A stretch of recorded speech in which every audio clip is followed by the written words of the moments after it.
Hoy escucharás otra historia real. Como siempre, te invito a suscribirte a este canal si aún no lo has hecho y al final, deja tu me gusta para fortalecer nuestra comunidad de amantes de relatos escalofriantes. Dicho esto, vamos con la historia de hoy.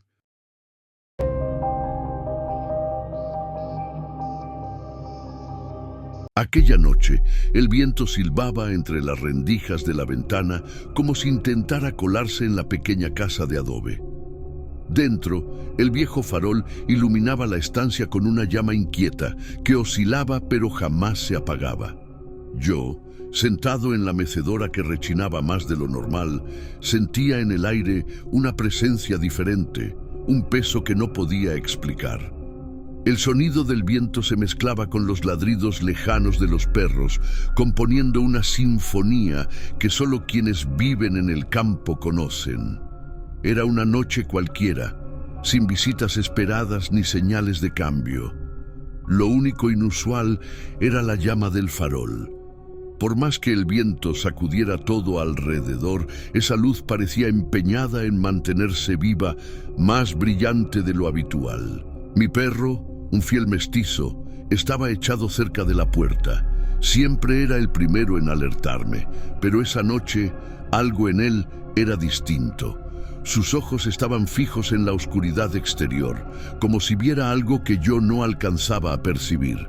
Su pelo se erizó y un gruñido bajo empezó a brotar de su garganta. No pasó mucho tiempo antes de que yo también notara algo extraño. Afuera, una sombra cruzó rápidamente frente a la ventana. No era algo que pudiera ignorar. Me levanté, tomé el viejo machete colgado en la pared y me acerqué con cautela a la puerta, abriéndola lentamente. Allí, en el camino que cruzaba la propiedad, una figura permanecía inmóvil. La figura comenzó a moverse lentamente hacia mí. No podía distinguir su rostro, pero algo en su postura era anormal. El farol, extrañamente, parecía brillar con más fuerza, como si quisiera revelar algo que mis ojos no podían captar. ¿Quién está ahí?, grité, pero la única respuesta fue el sonido del viento. Cuando finalmente pude verla mejor, un escalofrío recorrió mi espalda.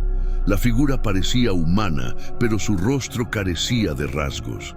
Era como una máscara de cera sin ojos, boca ni nariz. Sentí una mezcla de miedo y fascinación, como si estuviera ante algo que mi mente no podía comprender. La figura se detuvo a unos pasos de mí y el silencio se apoderó del entorno. El viento, antes intenso, pareció calmarse, como si también sintiera la presencia de aquella entidad. No había más sonidos, ni siquiera el crujir habitual de las hojas. Entonces, la figura, sin mover los labios, emitió un sonido. No era una palabra, sino una vibración baja que parecía penetrar en mis huesos.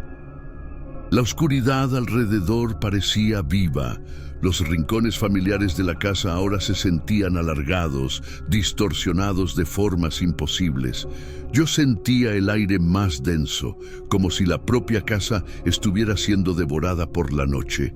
La figura no se movía, pero la sensación de que observaba cada uno de mis movimientos era intensa, sofocante.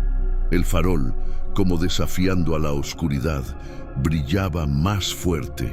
El miedo intentaba paralizarme, pero algo más, una curiosidad innegable, me empujaba hacia adelante. En un impulso, di un paso hacia la puerta. El machete seguía en mis manos. Mis piernas temblaban, pero mi necesidad de entender superaba cualquier temor. No sabía qué era, pero debía descubrirlo. Cuando extendí mi mano para tocar a la figura, algo inesperado ocurrió.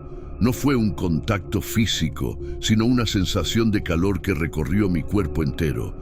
Era como si la energía de esa entidad se infiltrara en mi alma, quemándome desde dentro. Mi cuerpo empezó a temblar y mi vista se nubló. Pero algo invisible me sostuvo firme, como una fuerza que no podía explicar. De repente, imágenes comenzaron a formarse en mi mente. No eran recuerdos míos, sino visiones de algo antiguo. de un tiempo mucho anterior a mi vida. Vi un campo vasto, con árboles retorcidos y una luz extraña en el horizonte. Vi rostros, no humanos, sino de seres más allá de toda comprensión. Y en el centro de todo, una llama que nunca se apagaba. Las visiones se desvanecieron tan rápido como llegaron, y me encontré de nuevo en la realidad, aunque algo en mí había cambiado. La figura sin rostro seguía frente a mí, pero esta vez había una certeza. Me conocía. «Aceptaste», dijo, sin mover los labios, pero su voz resonó en mi mente. Antes de que pudiera reaccionar, la luz del farol se intensificó, y la figura se desvaneció en una neblina oscura. Cuando todo volvió al silencio, estaba solo, pero no completamente. Algo dentro de mí había cambiado. En mi mano izquierda apareció una marca extraña, como si hubiera sido grabada en mi piel. Esa marca palpitaba suavemente, y supe, de alguna manera, que ahora estaba conectado con algo mucho mayor. Los días siguientes en la casa fueron tranquilos, pero la memoria de aquella noche nunca me dejó. A veces, cuando el viento silba y el farol brilla tenuemente en la esquina de la sala, siento que el encuentro no fue el final. Algo permanece conmigo, como un pacto incompleto, una promesa hecha en las sombras. Y así, querido oyente, queda una pregunta para ti. ¿Qué harías si supieras que una llama como esa está esperando, lista para revelar aquello que temes enfrentar?